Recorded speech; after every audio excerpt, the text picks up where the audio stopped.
Hey guys, welcome to an all-new episode of Comics Unchained. I'm your host, Sergio Sanchez, and joining me as always, he's over this way.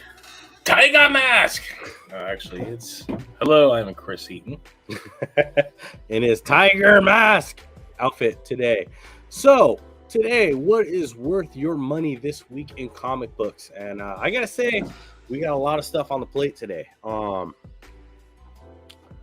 I know I do. I read at least 3 books, 2 from last week. One was I wanted to talk about it last week, but we didn't have enough time on the show, so I thought I'd carry it over to this week. I was feeling a little bit under the weather, so I haven't got into doing like the YouTube shorts or the other videos that I promised I was going to kind of be doing on the side.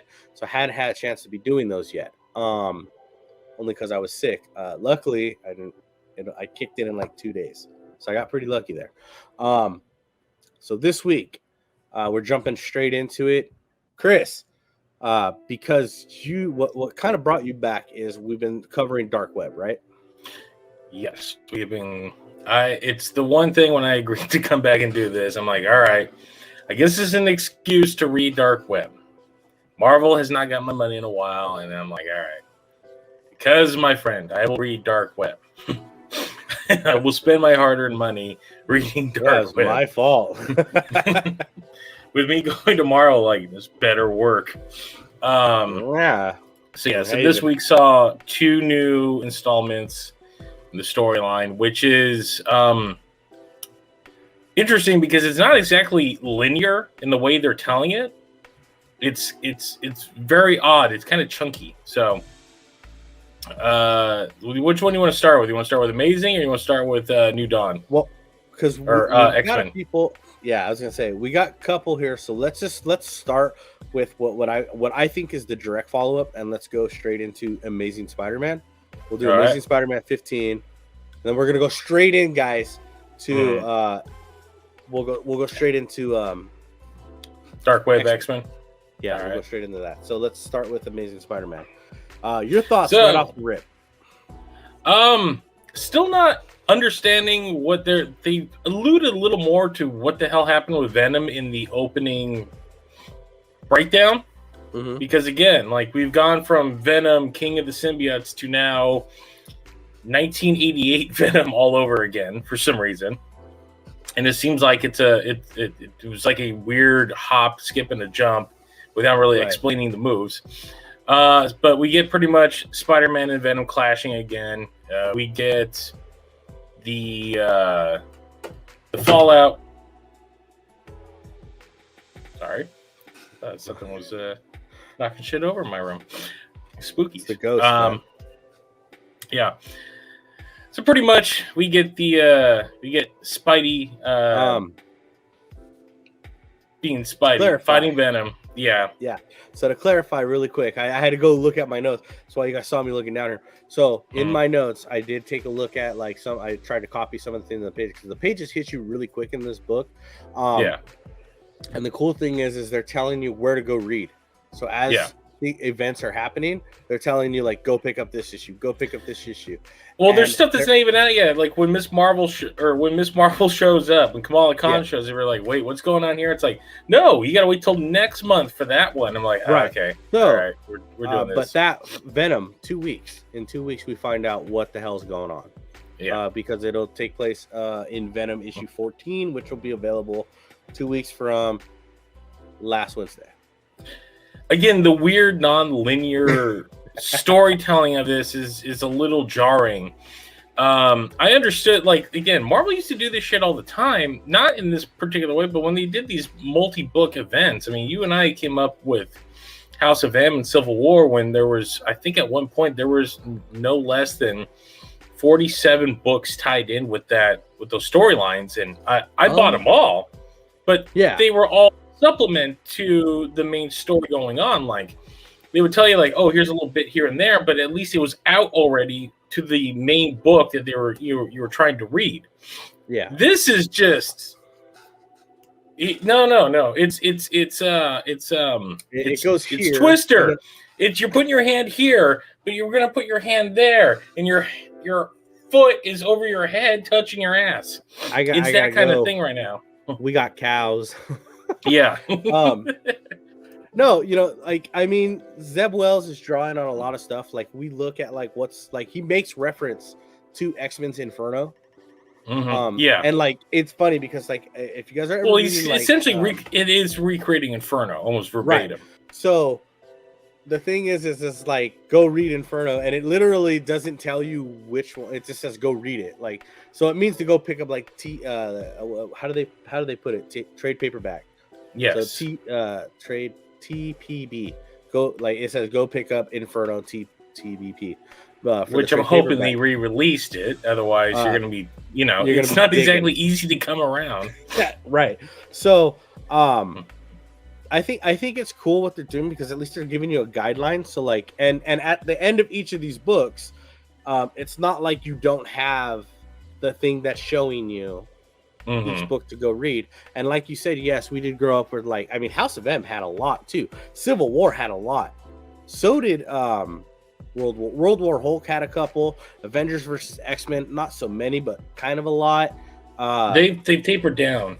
Secret Invasions kind of had a lot. But like, you're talking, I think Civil War had quite a few, didn't they? Civil War Secret War had quite a few. When they did the reboot for Secret War, it had a lot too. Yeah. But Civil War was pretty bad. Like, I remember piling together my House of M collection, and it was about that fucking thick. It was that big. Well, yeah, it was it was like 55 or 60 issues of books, and I bought every single one of those. It was almost like $400 worth of books by the end of the day. No, the omnibus just for House of M is just ridiculous. So take that with a grain of salt. I don't think they're doing such a bad job, like you say. I'm not saying they're doing exactly a bad job. I'm just saying it's a little ADD-ish, and it's a little wonky. Well, like he's trying to. This isn't a goddamn Tarantino movie. Just give me the goddamn linear storyline as it's going, not all this back and forth shit. I get it. Right. You're juggling two different things. Where Spider-Man's focusing on Spidey and Ben. We get a little bit of Madeline and Hallows Eve in this one, but it's mostly the shit with Ben and Peter dealing with Venom. And then, well, I'll let you lead into the next one. Well, the thing I like about it is, like, we finally see, like, Ben giving Spider-Man his one-ups. The Lethal Protector Venom, I love that, like you're against kind of. There was a nice scene of that when he saves the baby and he that is really cool. Cartoony kiss. Yeah, that was really cool. I really enjoyed seeing, like, old school 90s Venom. I love it. Where they're going with it, like you said, I don't know.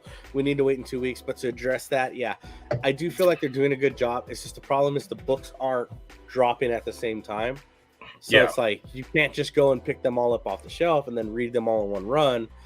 You'd have to collect them, not read, not spoil anything for yourself, and then if you really wanted to read linear, you could do that. But since the books are coming, like you said, Kamala Khan, which I don't give a shit about the character. I can care less about that character. I have since day one. You can't change my mind. They could make her the next go-to. I have no care for her. I just don't care about the character. I know why it was created. I just don't care. So with that being said, I think they did an amazing job. I do think the fight is a little short, but I'll let the readers be the ones to judge that, because I'm not going to spoil it too much. The cover artwork for this issue sucked. Oh God, yeah, it's terrible. It was definitely terrible. The interior art's fine. The interior art's great, but that cover, look, even the greats do a bad cover here and there. So this was not a great cover. Now we can talk about X-Men on the other hand, the X-Men book. Yeah, I really liked. I don't have the artist in front of me, but I'm Ed McGuinness. Not Ed McGuinness, not in that X-Men book. Not not for the X-Men book. I'm sorry, Ed McGuinness. Was, I don't have X-Men pulled up in my notes. Sorry, guys. I had it for Spider-Man, who's writing Spider-Man, which is Ed McGuinness, which makes sense on a lot of the big bulky muscle artwork, because if you read, his book run. But that's it. We get into the X-Men, so the Dark Web X-Men, in which we finally get Jean, Scott, the actual. So we finally see the roster that is involved with this storyline. So it's Magic, it's Jean, it's Scott, it's Bobby, it's Firestar, just so we could have a moment of Spider-Man and his amazing friends. I thought that was really cool. Yeah, I mean that's where Spidey shows up in this. They're just redoing that whole thing. It's been all over Havoc. the internet too as a meme, by the way. Yeah, and Havoc, but the art is very reminiscent of Bill Sivowicz's artwork in the New Mutants run back in the 80s. I mean, it's not one for one, but it's clearly again, I'm sorry, I don't have the artist in front of me. I should have written this down, but be like a professional should have done. But I was reading and I'm like, man, this is like this. I'm getting like heavy New Mutants vibes, and I'm like digging it. I love it. I actually really liked it. This book I actually liked a lot better than the Spider-Man book. Part of it is because we're finally getting into more of Madeline's side of things, and we actually just get to see a lot of like the chaos that's going about, and a lot of the banter. Are you looking for the artwork or who's writing? Artist is Rob Reyes. Okay, Rob Reyes is clearly inspired by Sivowic. R-E-I-S.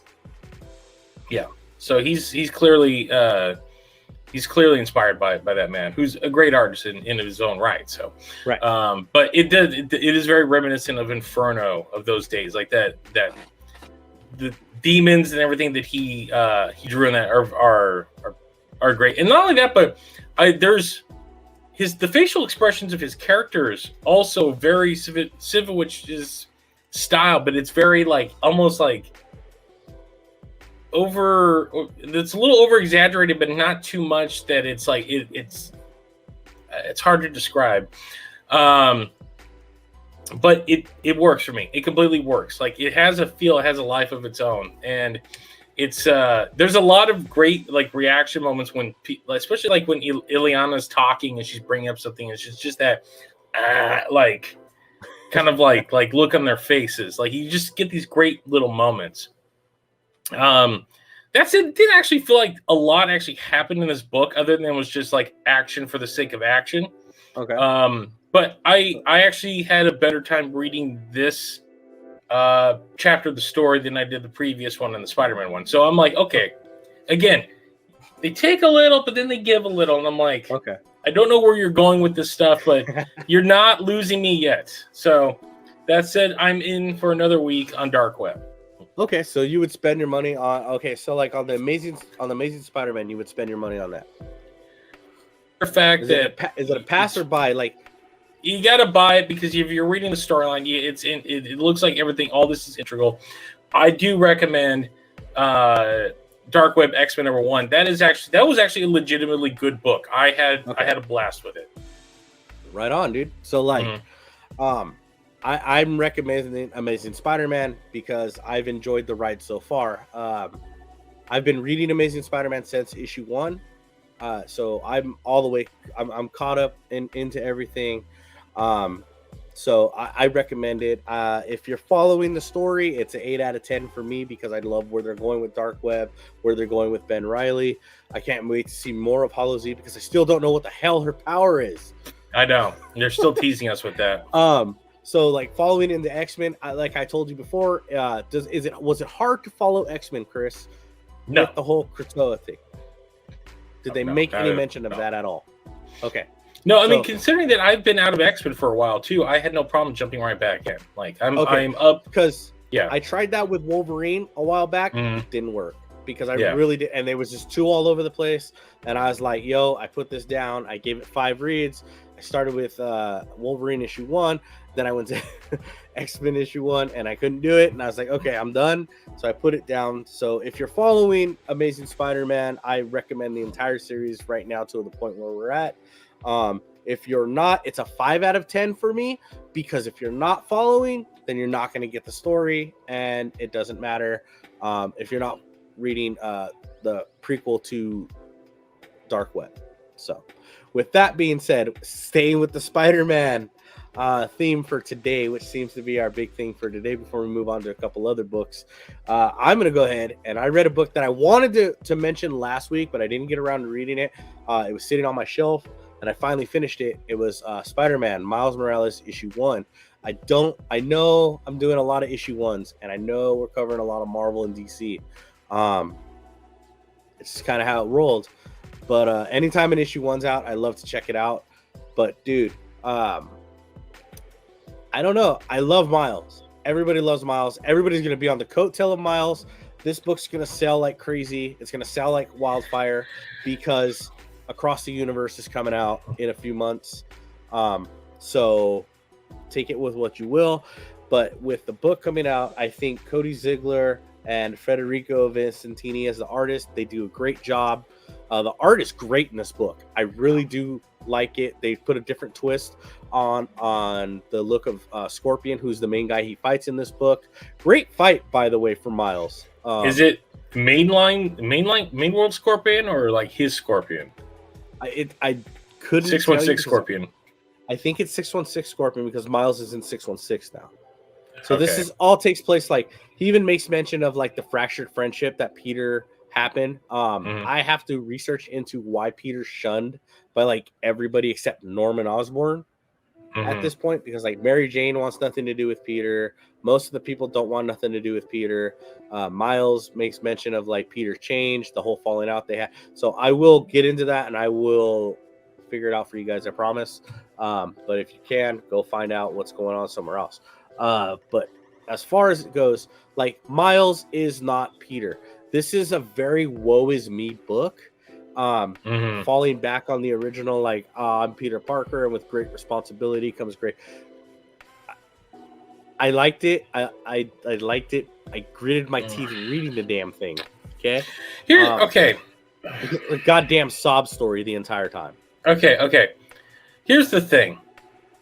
It feels like everyone has a hard-on for Peter right out of high school or in high school, and life is tough. Now, when they created Miles, the idea was to do a completely different character and a different experience and not be fucking Peter, but just black. So now they're going down that route. Like, that's what I gave credit for them for. It wasn't just Peter's story all over. It was a completely new, fresh story. Like, Miles is a different character, came up in a different home, has different outlooks on life. And now you're telling me that they're going back to life is tough. Like, no, fuck that. No, like, that is exactly what I'm telling you. So, like, this is what happened in this whole book. The whole book is Miles, gets kicked out of his new school. Miles has to deal with this new agency. It's fucking retarded. I think it's called Pony. Pony? Fine. Pony. I swear to God, I'm not even making that up. I think that's what it was called. There's literally put in my notes here. It's right at. Yep, it was called Pony. So they literally show, and think of them as a damage control, but to the extreme. They're pretty much locking up heroes because they're doing their job, but they're causing too much chaos. They literally make a comment saying that if you would have just let Scorpion rob the armored car, it would have been less money. The money was insured. Nobody would have even got hurt. No one gives a shit. But look at all. So it's a nice take on how, the state that I live in has gone, pretty much.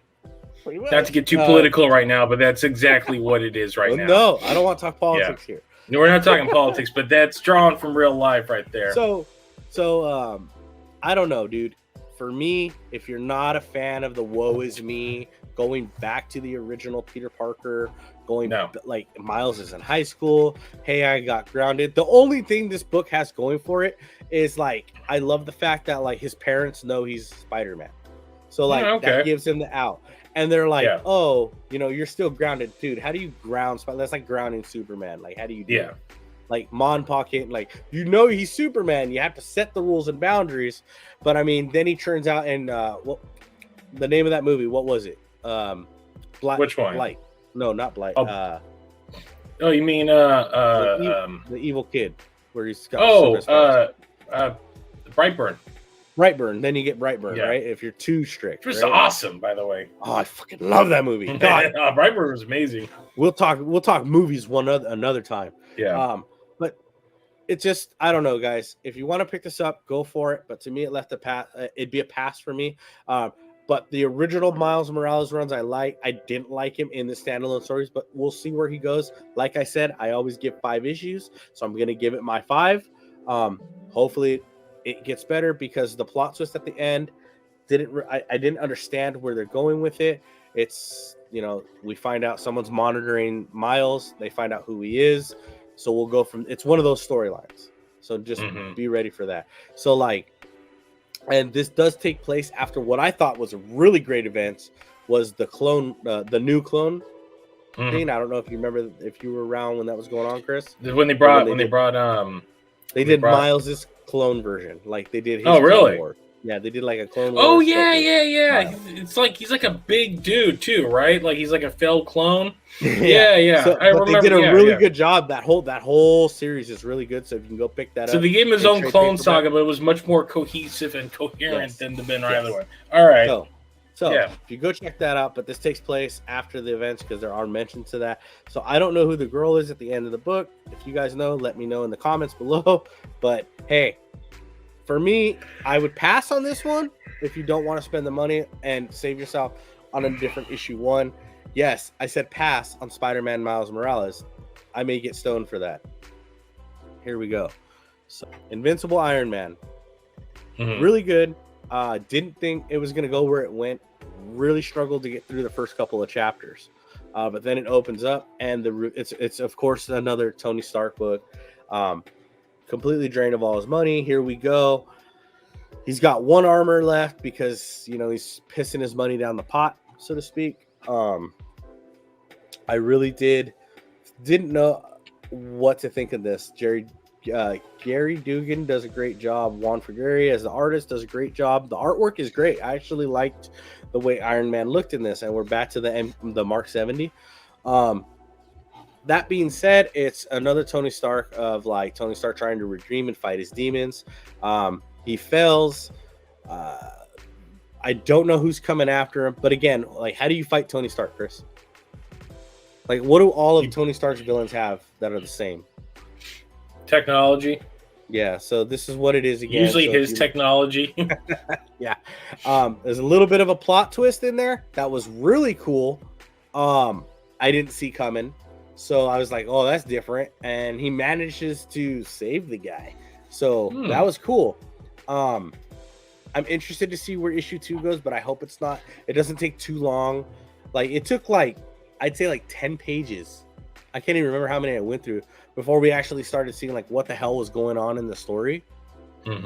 So that was just a little much for me. I shouldn't have to read page. Then I put it down because I'm my head hurts, and then open it back up, and then page.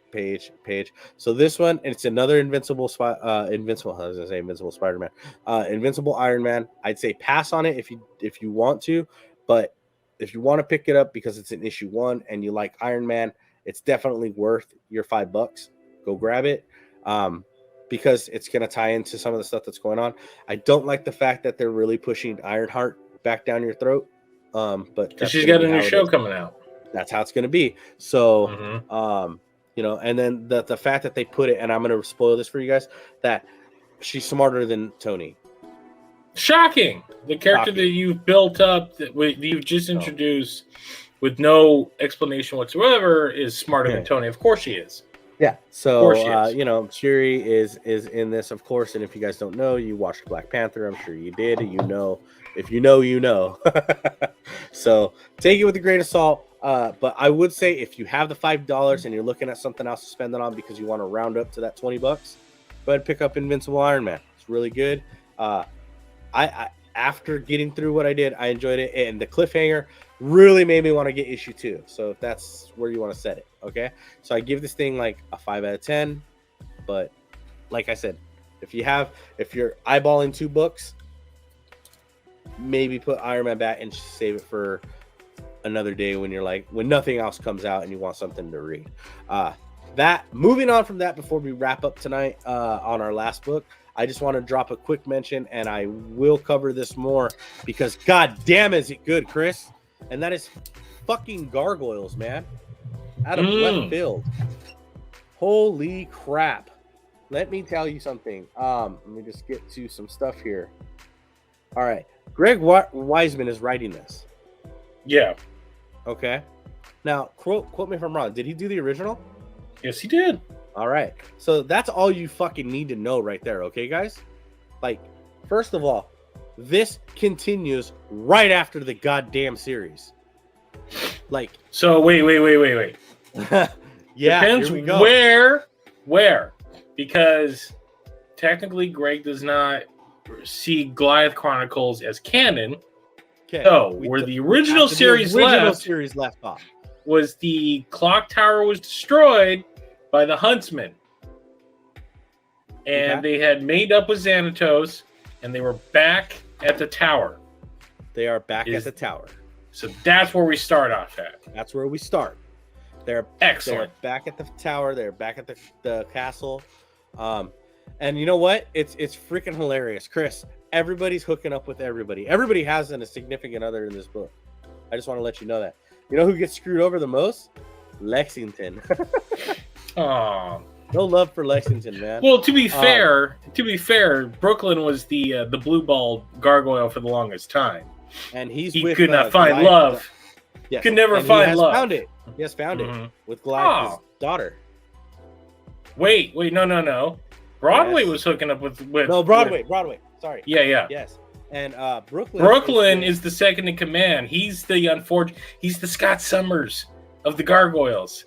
Always the bridesmaid, never the bride.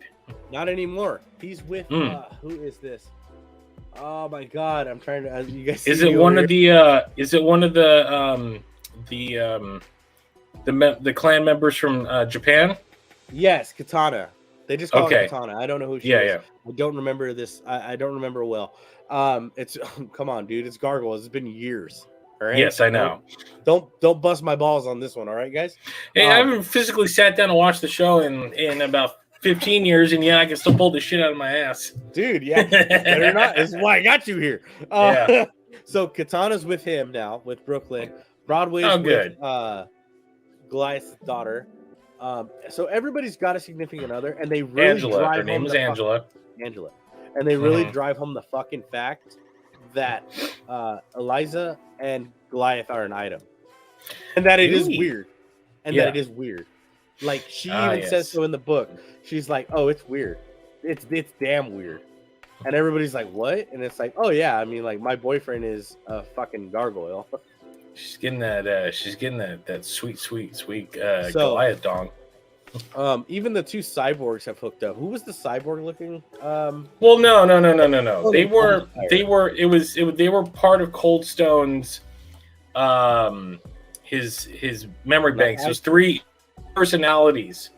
Okay. And in one of the episodes they finally split it. So then Goliath's brother becomes the dominant personality in the Cold Stone body, and then the 2 other personalities each got their own robotic body. So the Goliath's brother and his mate finally get to be together. Crazy one was off. Yeah. Okay, so that continues in this as well. Okay. So like I said, everyone's hooking up, man. It's really funny because it's a sexy gargoyle book. It's a sexy gargoyle, spicy. Sexy.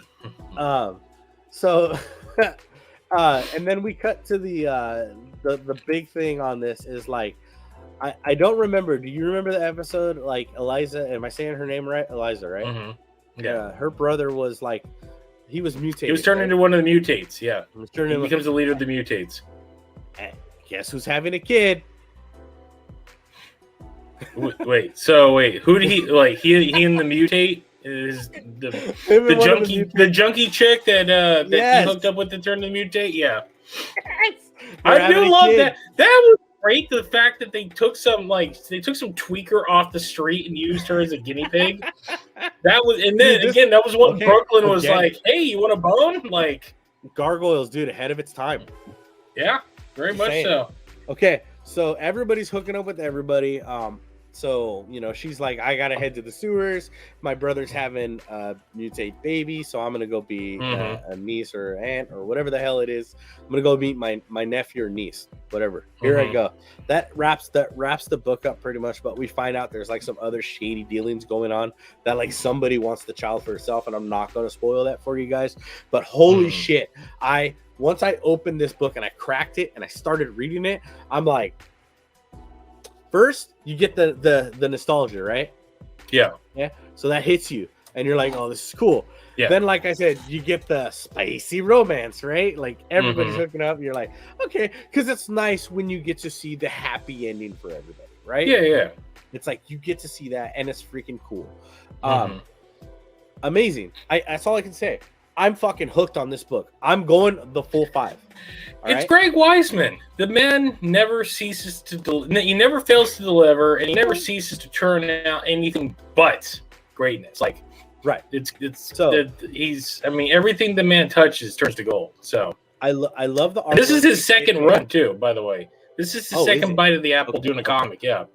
Okay, so artwork's great, and I say that for every book, because I have a very small vocabulary. Chris knows this. So our artwork's great. I love it because it's very treacherous. Yes. I don't know what that means. I do not think you know what this means. It's inconceivable. It's about the biggest my vocabulary goes. All right. But I liked it because it's got that 90s draw feeling. You remember when you would open up the Saturday morning comic cartoons? Like whenever they made like the Justice League cartoon comic book, or the Teen Titans cartoon comic book, it feels like that. So like, say what you will with it, but that's what it looked like. Okay. So there it is. We got to get going. We hope you guys enjoyed this. As always, you guys know where to find us. Comics Unchained on YouTube. If you're not following us, you can follow us on TikTok, Comics Unchained 1. Like and subscribe if you like what we're doing. If you have any books you want us to take a look at, let us know. And we are still in the infant stage of getting the show going and up together, so please bear with us on that. We also would love if you guys leave us a tweet at Unchained Comics. You can also follow Chris over at his podcast, The Kaiju Kingdom Podcast. You can follow us. I'll pitch my own. Yeah. Follow us online at Twitter at The Kaiju Kingdom, Facebook.com/The Kaiju Kingdom Podcast, and Instagram.com at Kaiju Kingdom Podcast. Right. So and you can listen to it on Spotify. All that good stuff. Yeah, Spotify. Check that out. So with that being said, guys, we are going to go ahead and wrap up for the day. We're going to head out. We hope you guys enjoy this. Remember, what we do here is with a grain of salt. Do not take our opinions for it. Your opinions are always your own. But we've been reading comics for a very long time. So go out, pick up those books, support your local comic shops, and as always, keep on reading.